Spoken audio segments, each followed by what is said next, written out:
warahmatullahi wabarakatuh. Waalaikumsalam warahmatullahi wabarakatuh. Warahmatullahi wabarakatuh. Alhamdulillahirabbil alamin wa bihi nasta'in ala umurid dunya waddin wa ala alihi wa ashabihi ajma'in. Puji syukur kita panjatkan kepada Allah Subhanahu wa taala atas berkat dan rahmat-Nya, kita masih diberikan kesehatan dan kesempatan sehingga kita dapat berkumpul di platform Zoom ini dalam kelas relawan 5 yang dilaksanakan oleh Bulan Sabit Merah Indonesia Sumatera Utara 2022. Tak lupa pula sholawat beriring salam kita sampaikan kepada junjungan kita Rasulullah Muhammad Shallallahu Alaihi Wasallam, Allahumma sholli wa sallim alaihi, beserta keluarga, sahabat, serta pengikutnya. Dan semoga kita semua mendapatkan syafaatnya di yaumil akhir kelak. Amin, amin, ya Rabbal Alamin. Yang terhormat Ketua Bulan Sabit Merah Indonesia Sumatera Utara, Dr. Nur Yunita Nainggolan, spesialis paru konsultan. Yang kami hormati pemateri pada kelas hari ini, Dr. Febri Warita Pulungan, spesialis obstetri dan ginekologi. Dan yang kami hormati, Dokter, kakak, abang, dan teman-teman yang telah hadir pada kegiatan kelas relawan 5 yang insya Allah dirahmati Allah Subhanahu wa Ta'ala. Saya Alifa Nazara Saumi Putri yang akan memandu kegiatan pada hari ini. Kepada dokter, kakak, abang, dan teman-teman dihimbau untuk mengaktifkan kamera dan menonaktifkan mikrofon. Baiklah, untuk kelancaran kegiatan pada hari ini, mari sejenak kita mendengarkan tilawah Al-Quran yang akan dibacakan oleh Saudara Awa Caga Kambara Takwa. Kepada Saudara Awa, kami persilakan. Mohon maaf, kepada Saudara Awa, kami persilakan. Assalamualaikum warahmatullahi wabarakatuh. Waalaikumsalam. Baiklah. Waalaikumsalam warahmatullahi wabarakatuh. Untuk memberkahi acara kita pada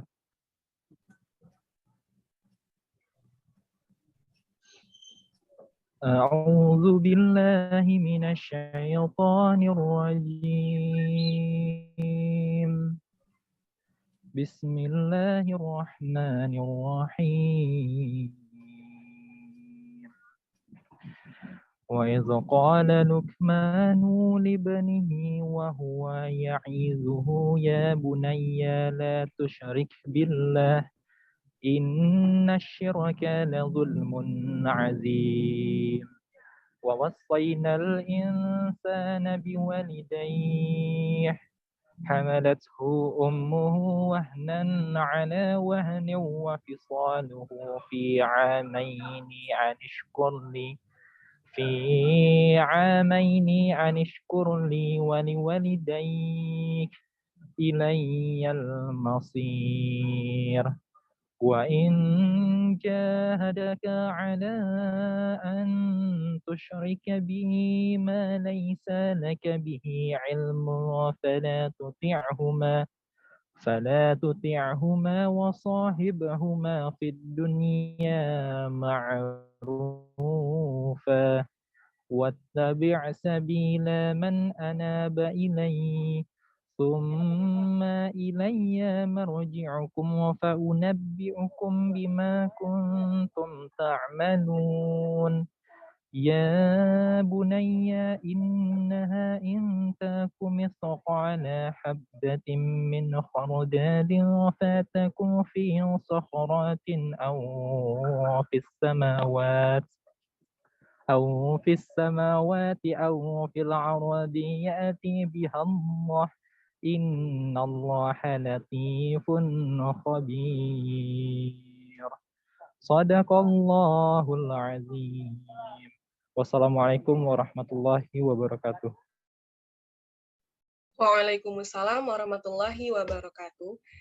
Terima kasih kepada Saudara Awa. Semoga dengan tilawah Al-Quran tadi memberikan manfaat dan keberkahan untuk kegiatan kita, serta meningkatkan keimanan dan ketakwaan kita kepada Allah Subhanahu wa Ta'ala.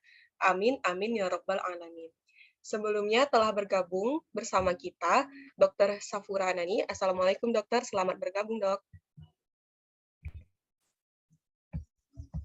Baiklah, selanjutnya marilah kita buka acara kita pada hari ini dengan menundukkan kepala dan berdoa yang akan dipimpin oleh Saudara Muhammad Ilman Bariki. Kepada Saudara Haki, kami persilakan. Assalamualaikum warahmatullahi wabarakatuh. Waalaikumsalam warahmatullahi wabarakatuh. Sebelum memulai acara, marilah kita berdoa kepada Allah Subhanahu wa taala.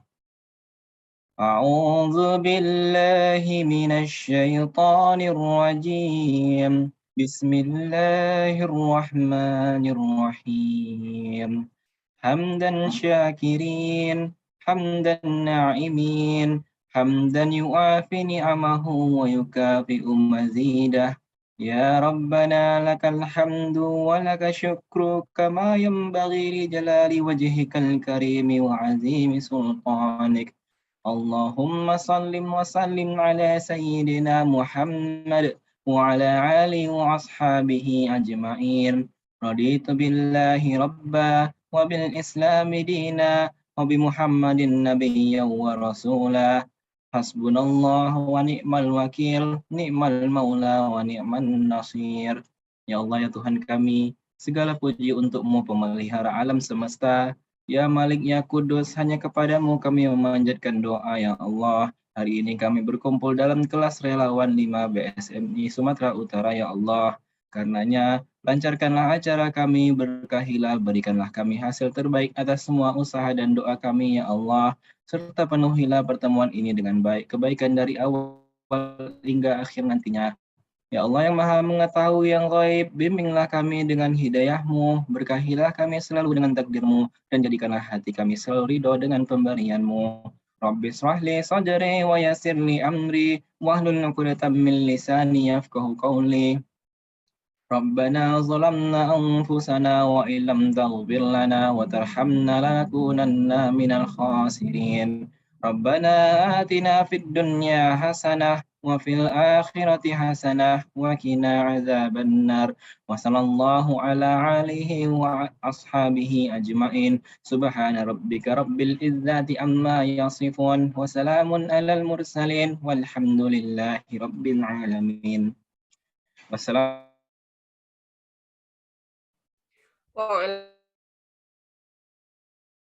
Amin, amin ya Rabbal Alamin. Terima kasih kepada Saudara Haki yang telah memandu doa kita pada hari ini. Baiklah, sebelum kita memasuki materi, izinkan saya membacakan CV dari pemateri kita pada hari ini.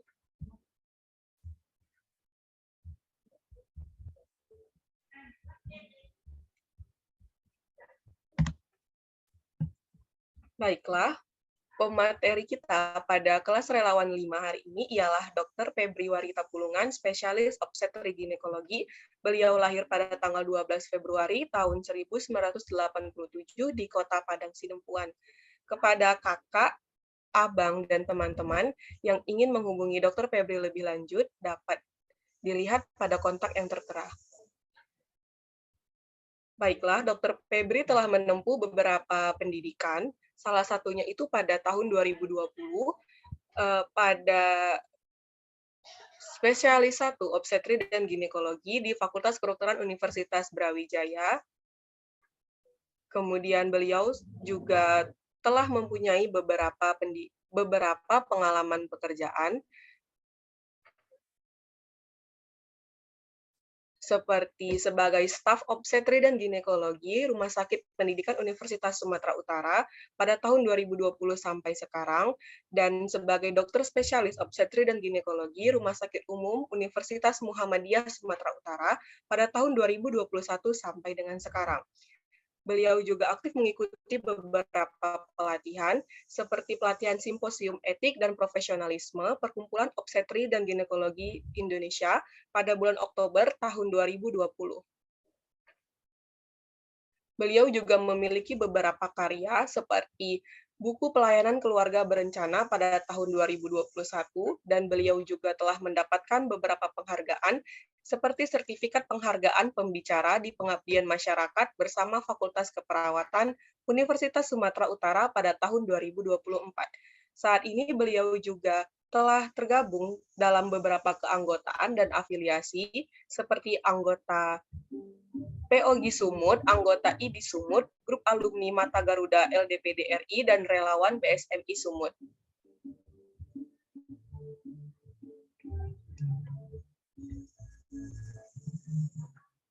Baiklah, langsung saja kita memasuki ke pemaparan materi pada kelas relawan 5 hari ini yang berjudul Penanganan Kegawat Daruratan Ibu Hamil di Daerah Bencana oleh Dr. Febri Warita Pulungan, spesialis obstetri dan ginekologi. Kepada dokter kami persilakan. Assalamualaikum warahmatullahi wabarakatuh. Terima kasih. Waalaikumsalam warahmatullahi wabarakatuh.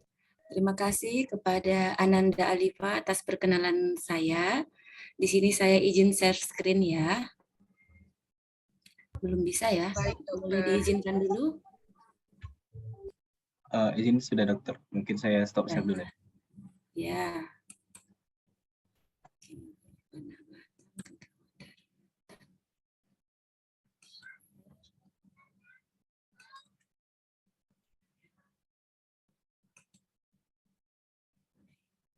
Sudah terlihat? Sudah bisa terlihat? Izin semua? dokter, sudah dokter.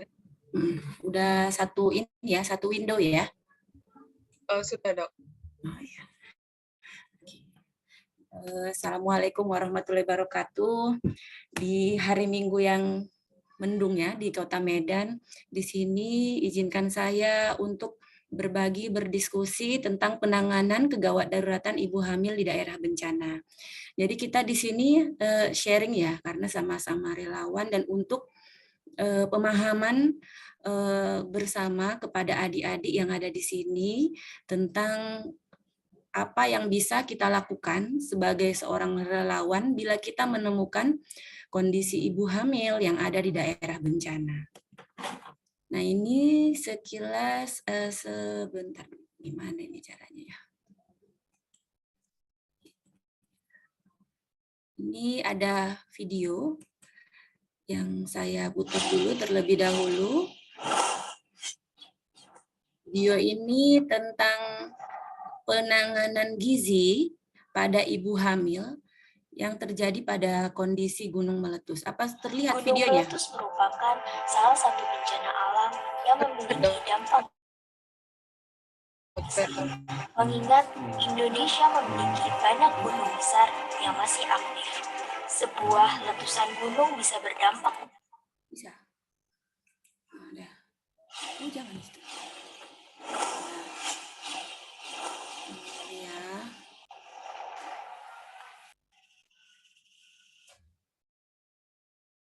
Jadi ini sebagai contoh ya. Gunung meletus merupakan salah satu bencana alam yang memiliki dampak besar.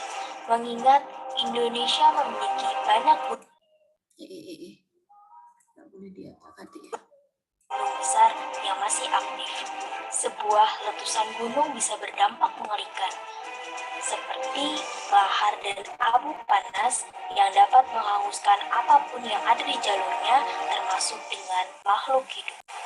Seperti di sebuah wilayah terjadi bencana gunung meletus dan terdapat korban di pengungsian dengan jumlah di barak A ada 200 orang, di barak B ada 100 orang, dan di barak C ada 50 orang. Di antaranya balita sebanyak 5 orang di barak A, 10 orang di barak B, dan 3 orang di barak C.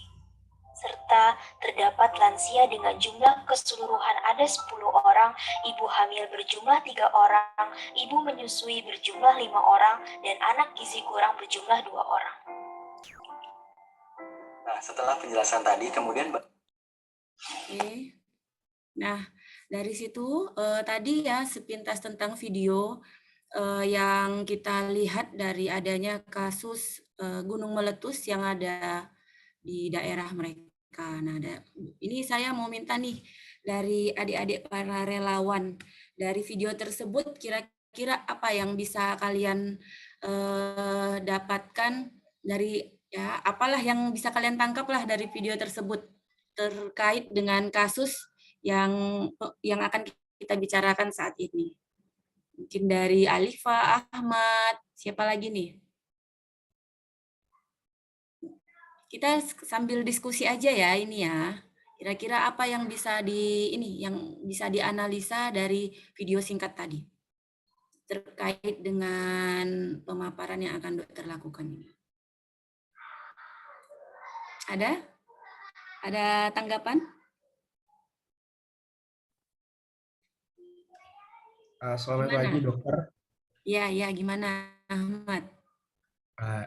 Kalau menurut saya dokter dari penggalan video tadi, mau saya dari bencana, terus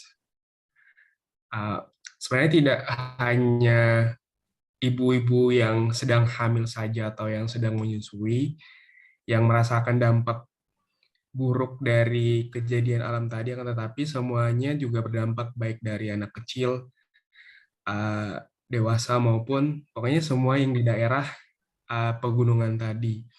Dan efek yang dirasakan dari kejadian tadi itu lebih banyak yang buruknya dokter menurut saya, apalagi pada pada orang-orang yang sedang hamil itu bahkan berdampak pada kondisi mental si ibu yang sedang mengandung, terus juga kondisi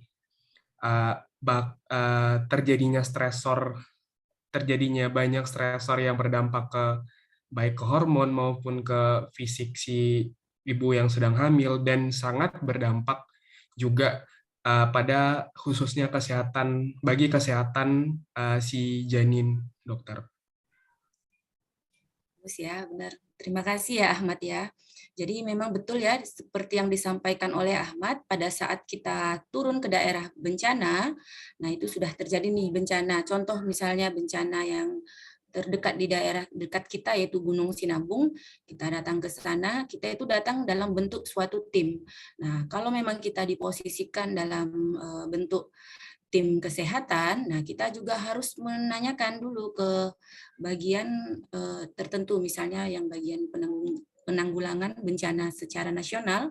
Nah, kita tanyakan dulu berapa jumlah penduduknya, berapa jumlah kelompok-kelompok yang rentan. Dan kelompok yang rentan itu dalam rapid assessment yang mereka pertama kali lakukan, yang pertama itu adalah harus ada registrasi keluarga, biar kita ketahui dulu berapa jumlah keluarga yang masih ada, apakah ada keluarga yang hilang, dan harus ada pendataan golongan dari kelompok yang rentan. Nah, kelompok yang rentan itu salah satunya merupakan ibu hamil, ibu menyusui, balita, dan lansia. Nah, dari kelompok rentan tersebut kita harus assessment lagi nih, rapid assessment. Nanti kita triase, kita sebagai dokter ataupun sebagai relawan atau tim kesehatan, apakah ada pada kondisi dari para korban bencana tersebut yang berdasarkan triase nanti akan saya jelaskan apakah dia merah, kuning, hijau, atau sudah hitam. Nah, dari situ juga setelah kita sudah melakukan tahapan penanganan dari rapid assessment, kita juga harus melakukan pemeriksaan status kesehatan dari korban tersebut. Contoh, pada kasus ibu hamil, kita harus tetap screening nama, usia, terus kita ketahui dulu ini kehamilan yang keberapa, apakah sebelumnya kehamilan berapa riwayat sesar, atau ini merupakan kehamilan yang sangat ditunggu-tunggu, sudah 10 tahun atau 20 tahun menikah, baru ini kehamilan yang pertama. Dan kita harus juga tahu umur dari ibunya. Dari situ kita bisa mengetahui dari identitas yang bisa mendukung untuk kita melakukan penanganan dan pencegahan supaya kondisi kesehatan dari ibu hamil tersebut tidak terjadi perburukan walaupun terjadi kondisi bencana alam. Nah, dari situ lanjut lagi kita tetap harus pemeriksaan dari head to toe, dari kepala hingga ke kaki. Kita pemeriksaan kesadarannya, dilihat dari mata apakah ada anemia atau tidak, dilihat dari suara pernafasan, apakah contoh nih kalau kasus di Sinabung paling sering kan kondisinya itu batuk-batuk ataupun mungkin karena kurangnya sanitasi yang baik, bisa juga ada keluhan mencret, diare saluran pencernaan. Jadi tetap kita harus melakukan pemeriksaan respiratory rate-nya, pemeriksaan tekanan darah, suhu tubuh, itu secara menyeluruh. Dan nanti setelah itu baru kita lakukan identifikasi awal ataupun diagnosa awal untuk kasus tersebut, misalnya ibu hamil dengan kondisi yang baik atau ibu hamil dengan kondisi usia, misalnya kita harus tahu juga usia sekitar taksiran kehamilannya, apakah sudah mau mendekati melahirkan ataupun belum.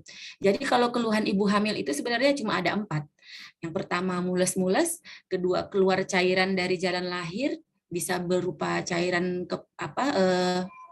cairan ketuban ataupun darah, dan juga bisa dengan keluhan tekanan darah tinggi. Nah, ini merupakan 4 tanda bahaya yang merupakan tanda khusus yang harus kita perhatikan pada ibu yang sedang hamil.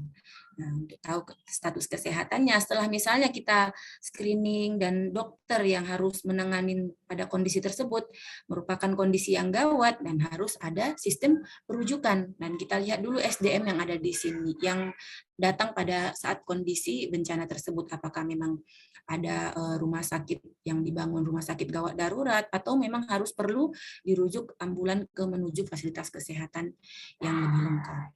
Nah, untuk rapid assessment dan penanganan di awal tersebut kita harus cepat nih. Jadi harus seperti triase, jangan ada keterlambatan dalam kita men-screening kondisi pasien. Kalau misalnya nih lagi ibu-ibu ataupun banyak masyarakat yang lagi antri datang untuk periksa ke tim kesehatan BSMI, contoh yang ada di kita lagi jadi tim kesehatannya di situ. Jadi dari situ kita harus petakan, dilihat dulu ada yang ibu hamil, ada yang tua, ada yang anak-anak, ada yang pucat. Itu dulu didahulukan. Baru kondisi yang lainnya, yang ibu-ibu yang ataupun bukan orang dewasa, korban dewasa yang kondisi yang bisa dibelakangkan. Seperti itu ya. Nah, penentuan jenis intervensi ini dan harus dikonsultasikan terkait dengan berdasarkan apa yang sudah kita lakukan dari pemeriksaan status kesehatannya. Demikian ya. Terus lanjut next-nya. Bisa next-nya.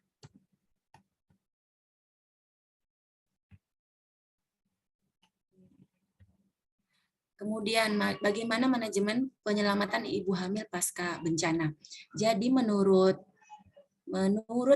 Direktur Pemberdayaan Masyarakat Badan Nasional Penanggulangan Bencana mencatat 60-70% mayoritas korban bencana yang ada di Indonesia itu paling banyak itu perempuan, anak-anak, dan lansia.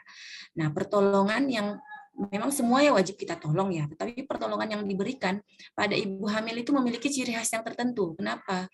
Karena pada ibu hamil itu ada 2 nyawa yang di dalam, ada ibu dan janinnya. Jadi kesejahteraan janin ataupun kondisi janin yang ada dalam kandungan ibu hamil itu pun harus kita ketahui bagaimana kondisinya. Jadi memang perlu juga untuk melakukan pemeriksaan detak jantung janin ataupun tadi 4 keluhan yang dokter telah sampaikan, yaitu kayak pecah ketuban ataupun mules-mules, keluar darah, dan perlu pemeriksaan detak jantung janin. Kalau pemeriksaan detak jantung janin itu bisa dilakukan dengan pemeriksaan Doppler ataupun funendoskop, atau bisa juga dengan pemeriksaan, bisa juga kadang itu dengan stetoskop yang ada yang dibawa pada saat ke daerah bencana, diletakkan di leopard pada bagian kandungannya supaya kita mengetahui kondisi dari ibu. Nah, gambaran ini merupakan manajemen proses evakuasi ibu hamil yang idealnya seperti ini, yaitu memakai tandu. Nah, tadi seperti yang sudah dokter sampaikan, kalau ibu hamil dan ibu yang menyusui juga merupakan populasi yang rentan. Karena dengan jumlah kematian, angka kematian ibu hamil yang terjadi di Indonesia juga meningkat, ditambah dengan bencana alam yang sering terjadi di Indonesia, khususnya di Sumatera Utara juga sangat tinggi, akan menurunkan angka kesehatan. Sehingga memang perlu dari kita sebagai relawan untuk berpartisipasi, beribadah lah untuk membantu meningkatkan angka kesehatan. Serta kita juga perlu pengetahuan contoh dengan mengikuti kelas relawan seperti ini, dan kita belajar dari background pendidikan kita akan pengelolaan gizi dan penanganan supaya tepat terhadap korban yang bencana alam. Ini merupakan studi kasus yang terjadi pada ibu hamil. Ini merupakan penyebab utama kematian ibu hamil. Kalau secara umum penyebab utama kematian ibu hamil yang pertama itu hipertensi dalam kehamilan, yaitu 32%. Definisi dari hipertensi pada kehamilan itu bila kalian melakukan pemeriksaan tekanan darah pada ibu tersebut tanpa ada rasa nyeri ataupun kontraksi ataupun posisi tenang, kalian cek itu tekanan darahnya itu di atas 160 untuk sistoliknya dan diastoliknya di atas 100. Di antara kedua tersebut kalau sudah ada tinggi, misalnya tekanan darahnya, kalian cek dulu nih 15 menit kemudian, jangan langsung ibunya terdiagnosa kondisi hipertensi karena posisi ibunya panik ataupun yang kurang istirahat ataupun dia nyeri itu bisa meningkatkan tekanan darah. Jadi tetap harus tunggu dulu 15 menit. Jika ada tekanan darahnya yang tinggi, baru dicek ulang. Jika dalam 2 kali pengecekan ulang tekanan darahnya tinggi, langsung dikonsultasikan ke dokter kandungan ataupun sebagai dokter umum dilihat lagi, dianamnesa lagi, diperiksa lagi apakah selain tekanan darah ada kondisi emergensi yang harus dibutuhkan ibu hamil untuk butuh perujukan ataupun penanganan yang lebih lanjut. Yang kedua yaitu komplikasi puerperum. Puerperum itu artinya komplikasi pasca nifas. Bisa jadi pada pasca nifas itu misalnya kita temukan adanya ibu yang baru melahirkan, anaknya baru berusia kurang dari 40 hari, itu ibunya demam ataupun keluar pendarahan dari jalan lahirnya dengan pendarahan dari jalan lahir, darah nifasnya yang berbau, itu juga harus segera melakukan perujukan. Apa penanganan pertama yang harus dilakukan selain penanganan dengan anamnesa? Perlu juga persediaan pembawaan infus, cairan infus. Jadi ibu dengan adanya komplikasi pendarahan ataupun infeksi itu tetap harus perlu pemasangan infus terlebih dahulu, dan itu merupakan kompetensi dari dokter umum jika merupakan dia adalah relawan. Nah, ataupun kondisi pendarahan ataupun abortus. Nah, kalau khusus untuk abortus ini, bila tidak ada kondisi emergensi yang dikhawatirkan adalah tekanan darah yang rendah, nadi yang tinggi. Tekanan darah yang rendah itu di bawah dari 80/40, terus nadi yang tinggi di atas 100 dengan suhu tubuh yang tinggi di atas 37,4, itu harus, bila ada dalam kriteria tersebut, harus dilakukan perujukan ataupun penanganan yang lebih spesifik terhadap kondisi ibunya. Pendarahan antepartum 3%, partus macet juga harus segera dirujuk ataupun kelainan amnion dan lain-lain. Kalaupun misalnya nanti terjadi kondisi infartu ataupun kondisi ibu mau melahirkan dengan kita tanyakan anamnesa bahwa kehamilannya merupakan kehamilan yang fisiologis, tidak ada kondisi penyulit, tidak ada tekanan darah tinggi, ataupun dia merupakan kehamilan yang sebelumnya tidak ada riwayat sesar, itu tetap harus berkoordinasi dengan selain dokter umum ataupun bidan yang ada dalam suatu tim tersebut. Memang harus disiapkan itu seperti partus set, yang harus steril, kemudian adanya infus, cairan infus yang bisa membantu untuk ibu bila terjadi kondisi emergensi ataupun shock hipovolemik. Nah, ini ya, tadi sudah saya sampaikan bahwa angka kematian ibu di Indonesia itu masih sangat tinggi. Kondisi buruk juga dengan kondisi bencana alam yang sering terjadi di Indonesia. Jadi, kalau untuk data kasus kematian ibu hamil pada daerah bencana sampai saat ini memang belum terdokumentasi. Kalau secara umum itu sudah terjadi kematian ibu 359/1000 kelahiran di Indonesia, dan ini masih meningkat dibanding tahun yang sebelumnya. Nah, apa persiapan penanganan pada ibu hamil daerah bencana? Ya, pertama kita harus merencanakan dan melatih mobilisasi sistem cepat dan tepat untuk cepat mendiagnosa apa gejalanya dan bagaimana nanti akan perawatannya. Dan harus bekerja sama mengembangkan dan mengkoordinasi jaringan untuk penyebaran informasi yang cepat dari berbagai organisasi. Jadi tidak hanya kita saja yang bekerja sama, tetapi kita bekerja sama dengan tim yang ada dalam daerah bencana tersebut. bersiap untuk tindakan dekontaminasi ataupun karantina untuk pada pasien-pasien yang ataupun korban-korban yang infeksius ataupun membutuhkan ruangan tersendiri. Menerapkan sistem triase yang membantu membedakan mereka yang memiliki masalah medis tertentu ataupun yang takut terpapar. Artinya bila misalnya ada kasus-kasus yang infeksius harus segera dikarantina.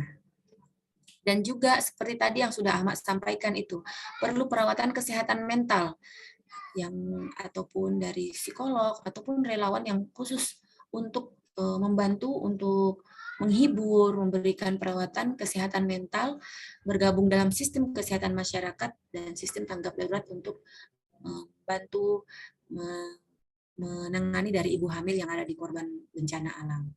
Terus melatih tanggap psikologis setelah bencana seperti ketakutan, kemarahan, gejala somatik, dan bersiap untuk tindak lanjut dan pendaftaran yang diperlukan dalam jangka panjang untuk mengidentifikasi mereka dengan karena fisikis ataupun kerusakan akibat bencana ataupun bila kita tampak adanya gangguan jiwa.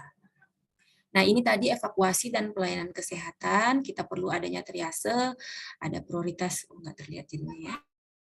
Prioritas 0 hitam bila pasien sudah, bila korban itu ada mati ataupun tidak mungkin lagi dilakukan resusitasi.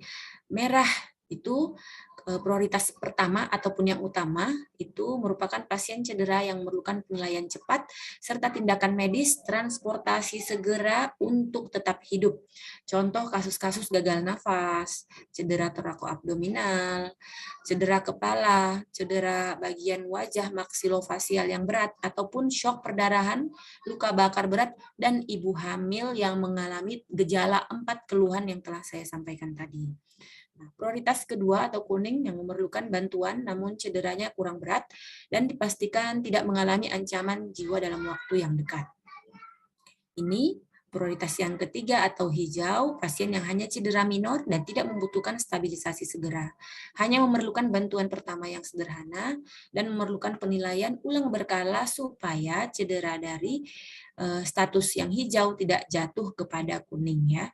Merupakan cedera seperti jaringan lunak, fraktur, dislokasi ekstremitas, cedera maksilofasial tanpa gangguan jalan nafas ataupun gangguan darurat psikologis.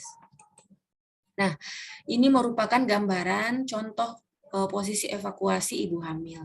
Jadi menggunakan tandu, boleh ibunya, ini contohnya aja ya, posisi duduk, ataupun yang paling bagus itu bila ibu dalam posisi kesakitan, itu posisi berbaring, dengan diharapkan tidak memberi tumpuan pada vena cava superior, yaitu miring sebelah kiri. Dengan posisi ibu miring sebelah kiri, ditaruh bantal di bagian ini, di bawah lutut, di bawah kaki, dan di atas kepala.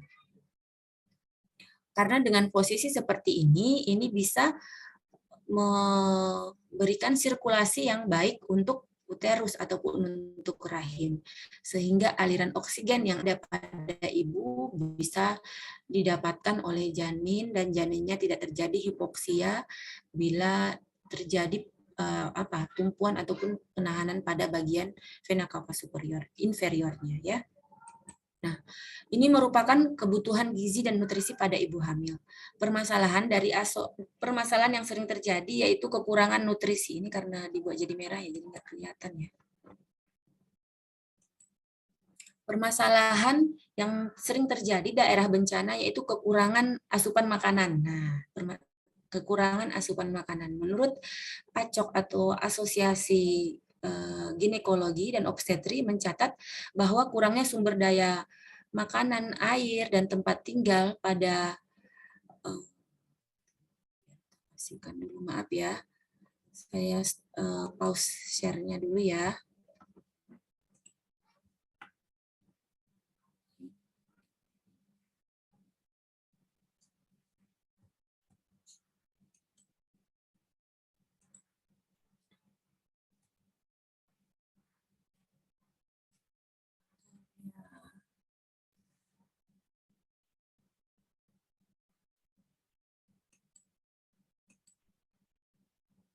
Sebentar dulu ya, soalnya ini kan tadi merah-merah semua ya. Sama suami digantinya jadi merah, jadi nggak kelihatan, nggak terbaca ini dosis-dosisnya. Izin ya.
Maaf ya, ada kendala teknis ya. Masih di sini semua, adik-adik? Jelas ya? Oke, aman. Jadi, permasalahan yang paling sering memang kekurangan makanan pada daerah bencana. Untuk ibu hamil itu perlu penambahan energi 300 kalori dan protein 17 gram. Jadi pada saat nanti kalian menjadi relawan untuk membagikan makanan asupan tambahan pada ibu hamil, harus ditambahkan porsinya, jangan sama seperti wanita dewasa yang lain ya. Apalagi pada ibu yang menyusui. Itu 2 kali lipat ibu hamil, kalau dari ibu yang tidak hamil 3 kali lipatnya, yaitu dengan tambahan energi 500 kalori dan protein 17 gram. Nah, pada saat datang ke sana jangan lupa untuk membawa suplementasi vitamin dan mineral untuk ibu hamil. Ada yang dari pemerintah tuh yang asupan penambah darah. FE 1 tablet setiap hari khusus untuk ibu yang masa nifas 0 sampai 42 hari diberikan 2 kapsul vitamin A dosis 200.000 intraunit. Ini kegunaannya sebagai antioksidan dan juga untuk menjaga kesehatan ibu nifas supaya tidak gampang terjadi infeksi dan sebagai antioksidan yang kuat untuk dia. Itu dengan 1 kapsul pada hari pertama dan 1 kapsul pada hari berikutnya selang minimal 24 jam.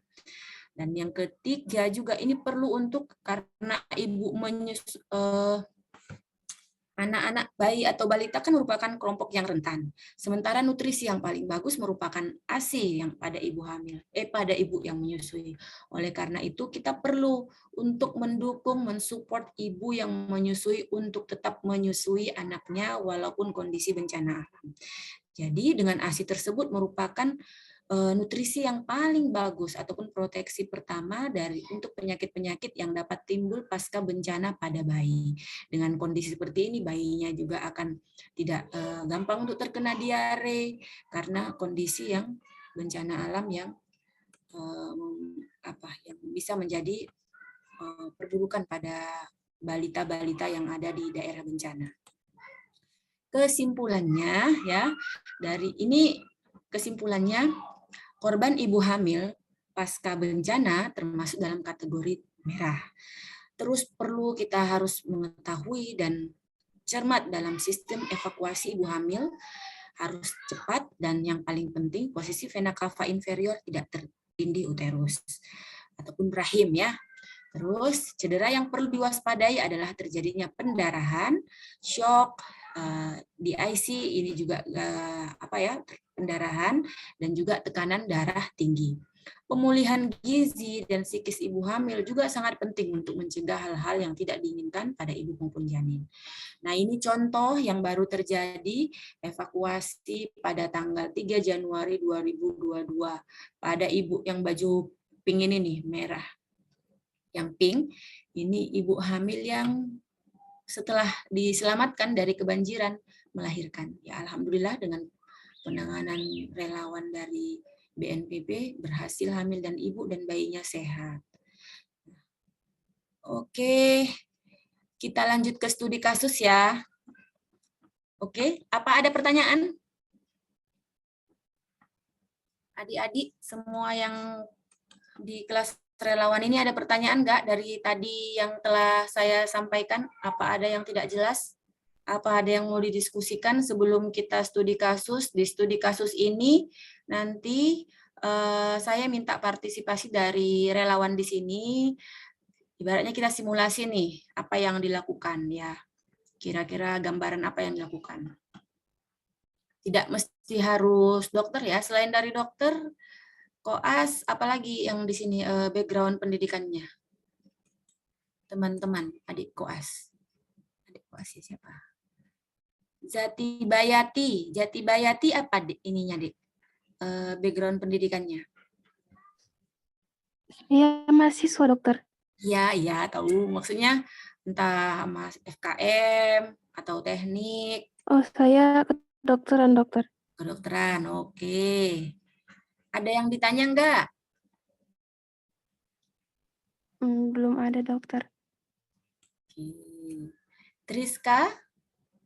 Triska Fitriana?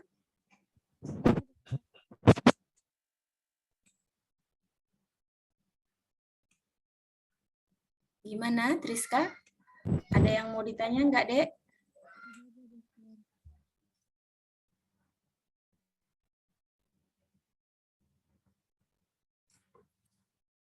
Rizky ya?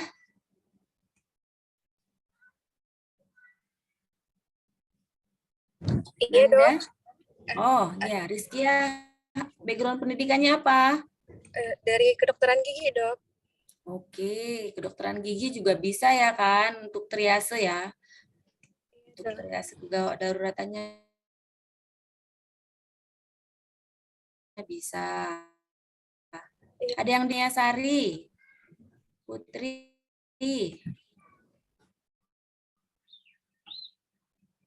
Ada yang ditanya?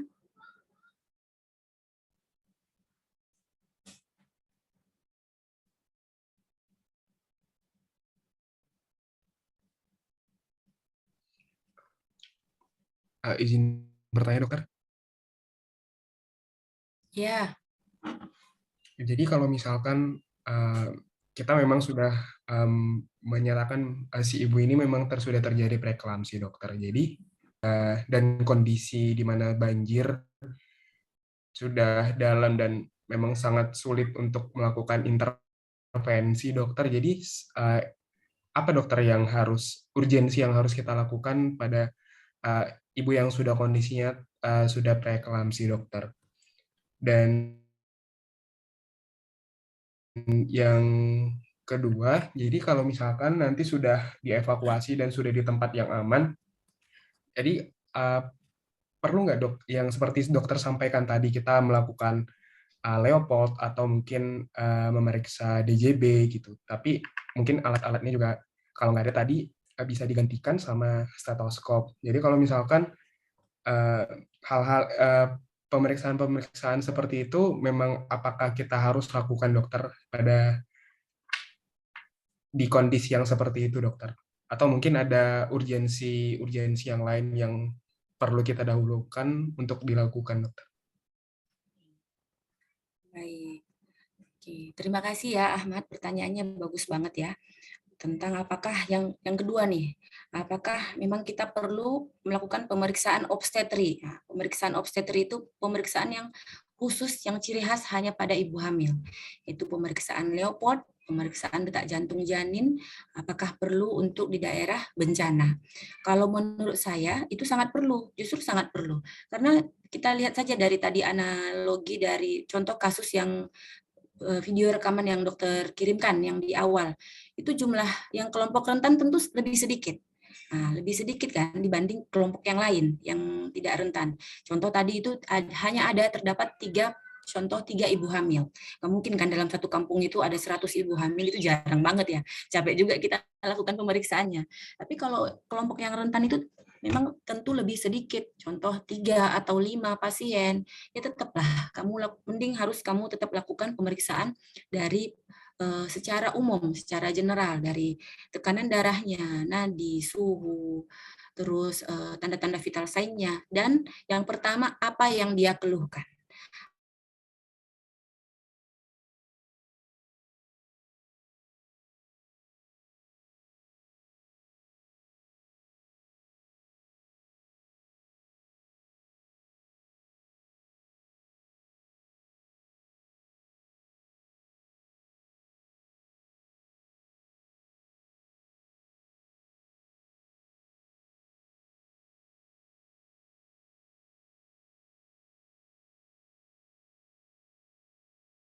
Lebih dahulu pemeriksaan fisik dan pemeriksaan obstetri. Apa pemeriksaan obstetrinya? Ya Leopold. Di Leopold dilihat bagian tinggi fundus uterinya, Leopold 1, dilihat berapa sentimeter. Kalau sudah berapa sentimeter, terus ada nggak waktu kita periksa itu kontraksi, nyeri nggak ibunya, kesakitan nggak perutnya. Kalau yang namanya kontraksi, bedakan kontraksi dengan nyeri perut yang hebat. Kalau dia kontraksi, dia mirip irama sinus dan tidak terus-menerus. Tunggu sebentar ya, izin ya. Ada telepon dari IGD. Sebentar ya. Baik, dokter. Baik, dokter.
Oke, balik lagi tadi ya. Tetap harus kamu lakukan pemeriksaan Leopold. Leopold itu pertama Leopold 1 kamu tentukan dulu tinggi fundus uterinya pakai meteran. Ataupun kalau misalnya nggak pakai ada meteran, kamu bisa hitung berapa setentang dari prosesus hipodeus atau berapa jari dari umbilikus. Kalau dia usia kehamilannya masih 26 minggu ataupun masih 7 bulan, itu usia setentang masih setentang di atas umbilikus ataupun dia pusat. Tapi kalau dia perutnya gede itu udah sebesar proses hipodeus itu maksudnya setentang dari mau mendekati ulu hati itu biasanya sudah cukup bulan. Nah, terus kamu bedakan dia itu kontraksi ataupun nyeri. Kalau kontraksi kan itu fisiologis ya, fisiologis dan normal kalau pada kehamilan yang cukup bulan. Kontraksi itu dia bergelombang dalam 10 menit, dia berapa kali, berapa detik. Kamu hitung cuma butuhkan jam. Pakai jam, kamu lihat dihitung di bagian ininya, di bagian fundus uteri ataupun di bagian puncak dari perutnya yang paling besar. Kemudian kalau yang namanya nyeri itu akan terus menerus, lebih dari 45 detik kesakitan terus ibunya. Itu hati-hati apa? Hati-hati yang paling sering kegawat daratannya bisa solusio. Kamu lihat dulu ada nggak keluar darah, ya kan? Apakah misalnya keluar bisa juga ruptur uteri atau ruptur uteri itu pecahnya dari rahim yang sudah pecah ataupun bocor. Bisa, nyerinya itu terus-menerus. Itu merupakan tanda-tanda kondisi emergensi. Apa penanganan yang dilakukan? Kalau misalnya dia preeklamsi, penanganannya ya tetap diberi anti preeklamsi supaya jangan anti eklamsi, jangan kejang, yaitu dengan pemberian MGSO4.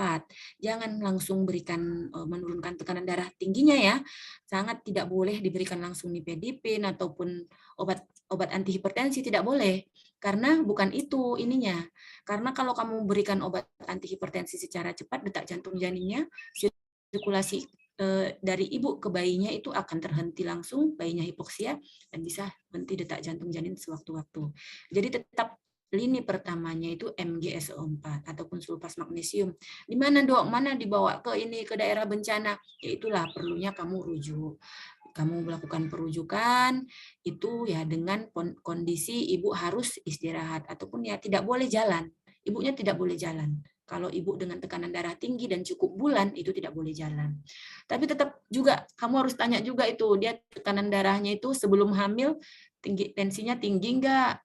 Atau sebelum 20 minggu itu tekanan darahnya tinggi enggak? Kalau misalnya tekanan darahnya emang tinggi ataupun hipertensi kronis, nah, tetap juga ya itu harus kamu sampaikan pada saat melakukan perujukan. Seperti itu. Kemudian Leopold apa perlu? Tetap perlu. Bila ada kalian punya alat, ya Doppler. Pakai Doppler untuk menentukan tekanan detak jantung janin. Normal detak jantung janin itu 120 sampai 160. Dok, kalau detak jantung janinnya lemah di bawah 120 atau detak jantung janinnya terlalu kencang di atas 160, apa penanganan pertama? Posisi yang seperti tadi yang dokter sampaikan, ibunya miring ke kiri, tidur miring ke kiri, terus kepala agak ditinggikan. Kalau ada oksigen, diberikan oksigen. Berapa dosisnya? Boleh 4-5 liter per menit. Nah, kemudian kamu periksa lagi detak jantung janinnya. Selain dengan, kalau nggak ada Doppler, dengan apa lagi dok? Ya itu dengan punandoskop. Punandoskop itu kayak corong gitu ya, yang ada di tempat praktek bidan-bidan juga ada. Ataupun dengan apa? Dengan stetoskop, tapi memang sangat sulit ya pakai seperti itu. Tapi bisa aja terjadi kalau bisa diperiksa dengan itu kalau dia usia kehamilan ibunya sudah mendekati cukup bulan atau aterem. Jadi kalau tadi Ahmad menanyakan apakah tetap perlu dilakukan pemeriksaan obstetri, sebaiknya tetap dilakukan pemeriksaan obstetri. Kalau apalagi pada ibunya yang ada keluhan ya, yang ada keluhan mules ya, nyeri perut, keluar cairan. Tapi dok kalau keluhannya cuma batuk pilek, perlu nggak dok diperiksa? Boleh kamu tanyakan, Bu, bayinya terasa nggak Bu masih gerak aktif nggak? Oh masih aktif, ya udah nggak apa-apa, aman-aman aja. Jadi perlu kalian sebagai informasi untuk pengetahuan ya, gerakan janin itu bisa terasa oleh ibu hamil itu bila sudah di atas 20 minggu. 20 minggu itu 5 bulan. Kalau masih 4 bulan, 3 bulan ya belum terasa gerakan janin ya. Seperti itu. Terus dok, kalau yang preeklamsi bagaimana penanganannya? Kalau kita di vaskes yang ibaratnya di vaskes pertama ataupun daerah bencana, ya tetap kita lakukan rujukan. Kita tetap melakukan rujukan dengan posisi ibunya stabil. Stabil itu ya tidak boleh jalan dia ke tempat fasilitas yang lebih lengkap. Karena kalau dia jalan ataupun dia pusing sakit tiba-tiba ataupun dia cemas, nah seperti itu dia akan bisa mencetus untuk terjadi eklamsi. Gitu ya. Itulah gambaran dari dokter. Kira-kira paham ya Ahmad ya? Sudah sangat jelas dokter. Izin dokter yang tadi kalau misalkan memang si pasien itu udah hipertensi kronis, berarti kalau untuk antihipertensinya tetap tidak diberikan ya dokter? Kalau yang disarankan itu untuk lini pertamanya tetap diberikan yang metildopa. Metildopa 3 kali 250 mg. Itu yang paling aman. Dokter tidak merekomendasikan, kalau saya ya, tidak merekomendasikan untuk pemberian nifedipin. Karena beberapa pengalaman yang dokter alami, sering datang dirujuk dengan sudah memberikan nifedipin, dosisnya berlebihan, sehingga mengakibatkan hipoperfusi pada janin, sehingga bisa terjadi kematian janin tiba-tiba, kan kasihan ya. Yang paling aman tetap memang metildopa, walaupun susah untuk mendapatkan obat tersebut. Kalau di BSMI bolehlah disiapkan ya kan untuk persediaan obat yang anti hipertensi yang aman untuk ibu hamil. Kalau nifedipin itu dia second line, harus diberikan dalam pemantauan. pemantauan dari dokter ataupun pemantauan di ruang rawat inap. Ya, seperti itu ya, Dek ya. Nanti kalau kamu ujian pun nanti itu pasti keluar itu apa first line-nya. Jadi ya metildopa ya. Dosisnya yang di awal 3 kali 250, aman juga sampai 3 kali 500 mg. Ada lagi yang mau Dokter, terima bertanya? kasih banyak, dokter. Sama-sama.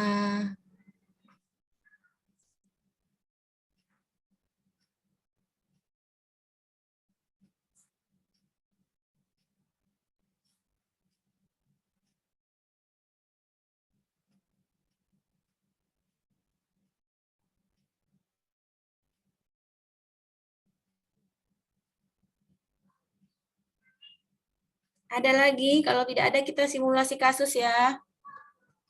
Ya, jadi ini kasus ya. Boleh kalian diskusi antar tim, tidak mesti orang kesehatan ya. Yang lain juga boleh.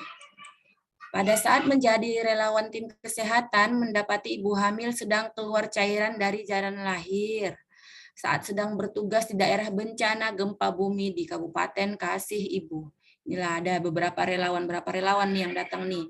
Sekitar 15 relawan datang ke daerah Kabupaten Kasih Ibu. Ini sudah terjadi nih gempa buminya. Jadi kalian datang dengan pasca kondisi gempa bumi. Dan ibu-ibu bagian korban dari korban bencana alam, penduduk sudah berkumpul dalam suatu tenda ataupun barak. Simulasikan tahapan apa yang Anda lakukan, yang akan dilakukan pada saat di sana itu kalian sebagai relawan tim kesehatan.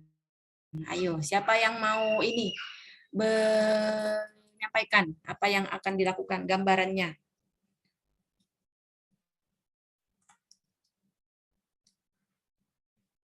Ayo, biar selesai kita ini kelas relawannya. Makin cepat, makin aktif, makin bagus. Izin dokter, mungkin yang 3 hal yang tadi ya, dokter. Iya, diulangi lagi lah. Iya kan? Kan harus feedback. Masa itu kan tadi dari dokter yang sampaikan. Dari kalian gimana? Seolah-olah lah kalian misalnya relawan tim kesehatan. Jadi saya nih, tiba-tiba saya nih, contoh saya ini sebagai pasien yang keluar cairan dari jalan lahir. Pak Ahmad, gimana? Coba kamu ini kan, tanyakan. Aku datang nih periksa ke tenda kamu di situ kebetulan menjadi dokter yang sedang bertugas jadi tim kesehatan. Dok, keluar cairan nih dari jalan lahir saya ini, dok, dari tadi malam. Gimana dok saya takut pada bayi saya. Baik, dokter, yang pertama mungkin kita lakukan yang di awal itu kita lakukan pemeriksaan sama anamnesis serta juga mendiagnosis sebenarnya. Tanyakan aja. Langsung tanyakan aja. Ini simulasi itu loh, langsung aja tanyakan. Namanya siapa, Bu? Oh, baik. Umurnya berapa? Nah, tanyakan aja. Oh, baik, dok. Nanti ada yang ini ya, yang menanggapi ya. Ada yang menanggapi ya dari relawan sini ya, apa yang maksudnya menanggapi, apa yang kurang ditambahkan ya. Oke, lanjut.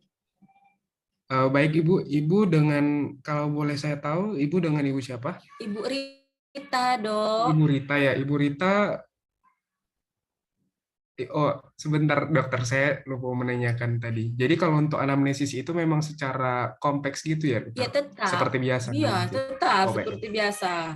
Masa kita kalau periksa apapun, walaupun ibu yang tanpa hamil ya, ibu dewasa kan tetap kita tanyakan juga semua riwayat yang apa dia lakukan. Nggak boleh separuh-separuh. Baik, dokter. Ibu Rita ya. Ibu Rita sekarang umurnya berapa, Ibu? Saya umurnya 40 tahun, Pak. 40 tahun ya. Ibu tinggalnya di mana sekarang? Ya di sini, Pak, di Kabupaten Kasih Ibu. Daerah ini ya. Oke. Ibu tadi ke sini bersama siapa? Apa diantar sama relawan atau bersama suami atau siapa? Rumah saya hancur, Pak. Saya ke sini kumpul karena gempa, jadi saya berkumpul di barak ini.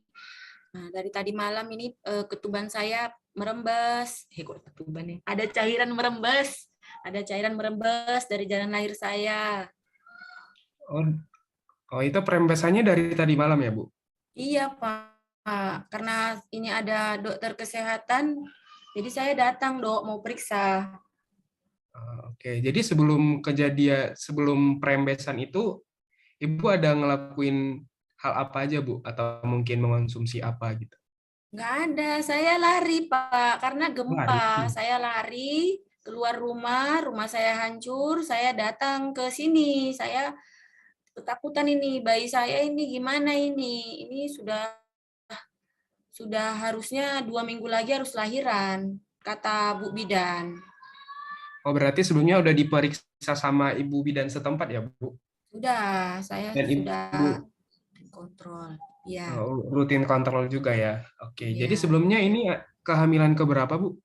Ini kehamilan yang ketiga, Pak. Yang ketiga ya. Jadi yang pertama dan keduanya dia lahirnya secara sesar atau normal dua-dua? Normal semua. Tidak ada riwayat-riwayat sungsang atau bagaimana sesar yang lain-lainnya tidak ada ya? Tidak ada, Pak. Sehat semua. Yang gejala-gejala tidak ada dokter, gejala-gejala maaf. yang lain yang Ibu rasakan kira-kira apa aja, Bu? Itu aja, Pak. Saya takut ini merembes terus. Mules nggak ada. Merembes terus.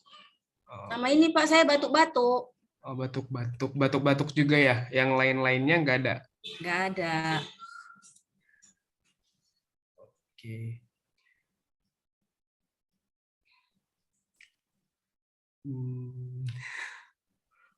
Apa? Bingung, ngeblank.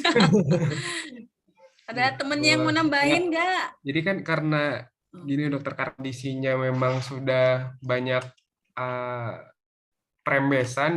Jadi yang pertama itu kita infus, lakukan IVF di dokter. Ya, boleh. Infus. Boleh. Jadi baik Bu, sebelumnya saya akan kita harus formal ya dokter. Inilah kamu nggak usah formal-formal banget. Jadi kan tadi udah anamnesa nih, periksalah dari head to toe-nya. Kan tadi udah anamnesa. Setelah anamnesa, subjektifnya, objektivitasnya ya kamu ini periksa fisiknya, tekanan darah, nadi, Leopold, terus periksa bukaan. Siapa tahu udah bukaan, udah ada buka jalan lahir. Oke, baik Bu. Selanjutnya saya sudah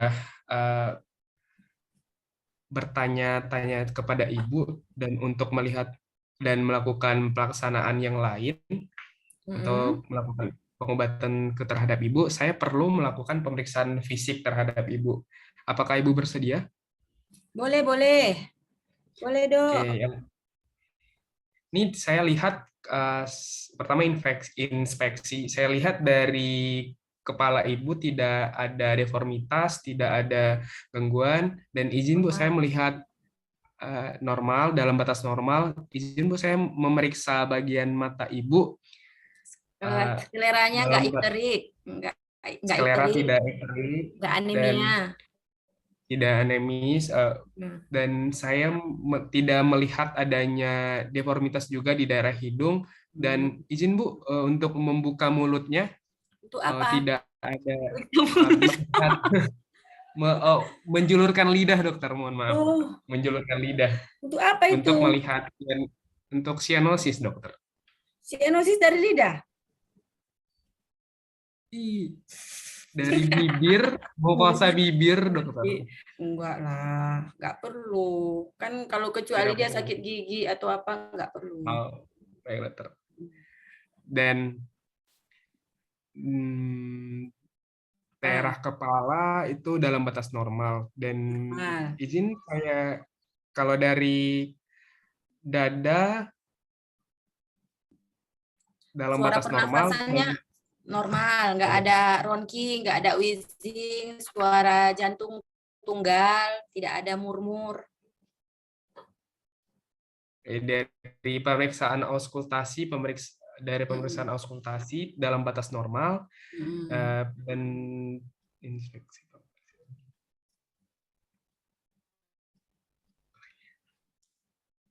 Ayo, siapa lagi nih temennya si Ahmad ini yang mau bantuin ini? Dan selanjutnya izin ya Bu, saya melakukan pemeriksaan, langsung ke pemeriksaan Leopold ya Dok? Iya, boleh, langsung periksa perutnya.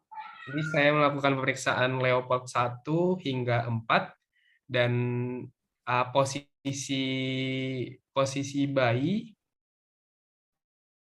Kepalanya di bawah, terus perlimaannya Leopold 4 itu sudah masuk pintu atas panggul, tinggi fundus uterinya itu sudah kalau pakai meteran udah 33 cm ataupun 2 jari di bawah prosesus hipodeus. Terus kontraksinya nggak ada dalam 10 menit kamu periksa nggak ada kontraksi. Terus DJJ-nya 160 kali per menit. Detak jantung janin. Dari pemeriksaan Leopold dalam batas normal juga, dokter. Tadi DJJ-nya 120 DJJ-nya aja, DJJ-nya yang tinggi 160 kali per menit. 160.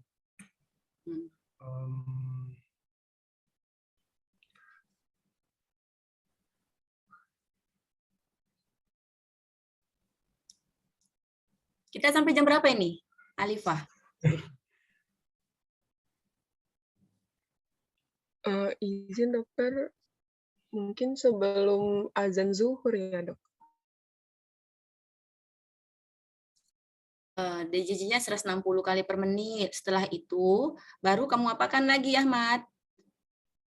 Pasiennya ini, dok gimana aku ini dok, detak jantung janinku kok kencang. Ini anak yang saya harapkan ini dok, karena ini anak dari pernikahan saya yang kedua. Tadi riwayat pernikahan keberapa kali tidak ditanya dokter? Nggak apa-apa, itu kan nggak urgent. Jadi ibaratnya kamu apakan, misalnya kamu relawan misalnya di Kabupaten Kasih ibu ini, itu kondisinya keluar cairan, detak jantung janinnya kencang, 160. Kamu periksa dalam juga kan, misalnya dilakukan pemeriksaan dalam, izin kan kalau misalnya nggak ada perempuan lagi bidan ataupun apa, kamu yang periksa sebagai dokter, harus ada yang mendampingi apa ada bukaan atau enggak. Kalau ternyata tidak ada bukaan juga, ya berarti kamu evakuasi pasien. Kalau ada infus ya pasang infus. Kalau misalnya enggak ada, kamu lihat cairan ketuban menggenang, kamu kasih propilaksis, antibiotik. Apa antibiotik yang aman ibu hamil? Apa yang paling sering ada di stok DSMI? Antibiotik pilihannya. Amoksisilin. Berapa dosisnya? Masa amoksisilin aja?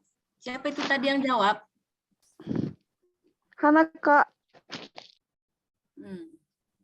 Ya, apalagi antibiotiknya?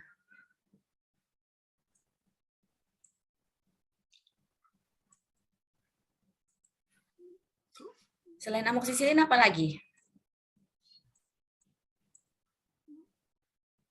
Izin dokter, kalau biasanya Safter ya dok? Kalau first line-nya itu gentamisin ya, gentamisin. Tapi gentamisin tidak ada yang sediaan tablet. Jadi tetap nggak apa-apa, kamu kasih apa yang ada. Amoxicillin boleh, kalau dia tanyakan dulu ya sebelumnya ibu ada riwayat alergi atau tidak. Kalau tidak ada riwayat alergi antibiotik, kamu kasih amoxicillin, cefadroxil, golongan cefalosporin pun boleh. Ya. Kalau nggak ada clindamycin. Clindamycin, erythromycin. Biasanya yang ada di BSM itu amoxicillin, Kak, cefadroxil, terus erythromycin. Itu sih yang sering ada, Kak. Boleh. Kalau yang jangan erythromycin ya, kasih yang ini. Karena erythromycin itu dia bisa mengganggu pertumbuhan dari sumsum tulang belakang untuk bayi. Jadi kasih yang cefadroxil atau amoxicillin aja udah cukup. Baru rujuk pakai ambulan. Terus pada saat evakuasinya dia memang tidak boleh posisi ibunya harus miring kiri dan pakai bantal di kepala, di kakinya ya. Atau kalau memang kalian ada oksigen, diberikan oksigen. Oksigen yang untuk ibunya itu akan sebagai resusitasi intrauterin. Resusitasi intrauterin itu artinya kondisi gawak janin untuk bayi itu penanganannya ya tetap posisi yang miring kiri dan diberikan oksigen. Boleh kalau misalnya ada yang NRBM 10 liter pun boleh, aman. Bagus banget itu, tapi kan jarang ya. Biasanya nasal kanul. Nasal kanul hanya kemampuannya 4-5 liter per menit. Gitu, Ahmad. Mantap, Ahmad. Luar biasa. Kak Febri mau Nilai nanya 8. boleh? Apa? Ini siapa ini? Safuro ya? Iya, Kak. Oh iya. Kenapa nggak kelihatan Selama kan wajahnya? studi kasus ini kan berarti akhirnya kita evakuasi ibu ini. Jadi kalau misalnya ada relawan yang ikut dalam evakuasi misal ke rumah sakit, kalau misalnya gawat janin gitu, berapa kali kita harus cek detak jantung janinnya, Kak? Selama kita bawa ke rumah sakit lah gitu istilahnya. Berapa kali per menit atau berapa kali per jam gitu kita cek? 30 menit. 30 menit. Kita cek pakai Doppler lah. Kalau ada Doppler. Doppler kan murah harganya. Doppler 450 kok. Merek Bistok itu. Yang penting baterainya terisi. Ya, per 30 menit ya, Sapuro ya, diperiksa. Memang harus ada yang mendampingi. Harus ada yang mendampingi. Kalau nggak ada mendampingi, nggak mesti harus dokter. Perawat juga boleh, bidan juga boleh. Nah, nanti dikasih tanda di itu, di tempat detak jantung yang dapatnya itu. Kan di mana misalnya di bagian perutnya itu boleh dikasih spidol. Nanti kalau pada saat di tempat dirujukannya itu sampai, kita operan detak jantung janinnya jelas, nggak mesti nyari-nyari mana, jadi cepat diperiksa, cepat ditangani, dikasih spidol kayak marker, nah markernya gitu di sini. Ya Sevadroxil dikasih, boleh kalau dapat infus cairannya apa aja boleh aja, Ringer laktat boleh, NaCl boleh, berapa dosisnya digrojok ataupun direhidrasi 1 liter pun bagus. Jadi kayak dia untuk ini juga, untuk resusitasi intrauterin itu tetap perlu juga untuk cairan, nutrisi dari natrium kaliumnya kan, kamu kasih 1. Nah, itu harus kontraindikasinya pada ibu yang misalnya ada penyakit jantung. Jadi harus kamu tahu dulu, kalau penyakit jantung dia kan restriksi cairan. Kalau ibunya tidak ada riwayat penyakit jantung, tetap perlu kamu rehidrasi aja 1 liter ataupun 2 flash, kemudian maintenance-nya 20-30 tetes per menit boleh. Jadi kalau misalnya ke daerah bencana, kalau kamu tim kesehatan, itu harus ini, jangan langsung berangkat aja ya. Lihat dulu amunisinya, perlengkapan obat-obatnya untuk kelompok-kelompok yang rentan. Itu mumpung saya udah itu, jadi itulah kayak anti hipertensi yang metildopa itu ya, yang antibiotik.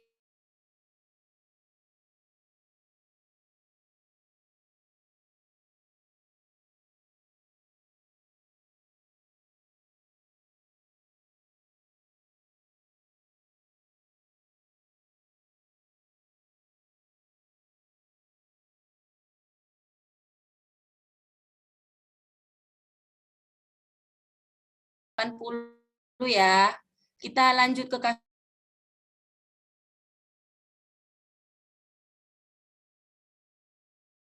dapat wanita muda dengan keluhan keluar darah dari jalan lahir, demam, pucat. Kondisi terjadi di daerah bencana kebanjiran Kecamatan Kusuka Sejahtera. Siapa nih yang mau tim relawan yang mau datang nih ke sini? Ayo, apa penanganan yang kamu lakukan? Ayo, yang dari sini. Yang dari berapa ini? 19, 17, 15. Kalau nggak ada relawannya berarti inilah diganti sama orang lain nanti.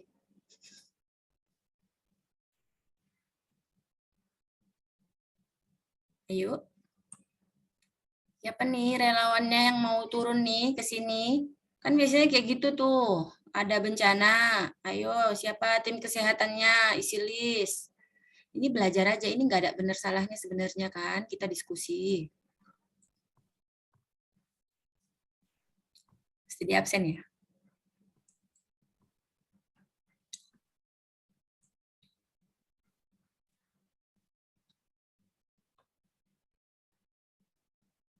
Alifa lah, Alifa. Gimana Alifa?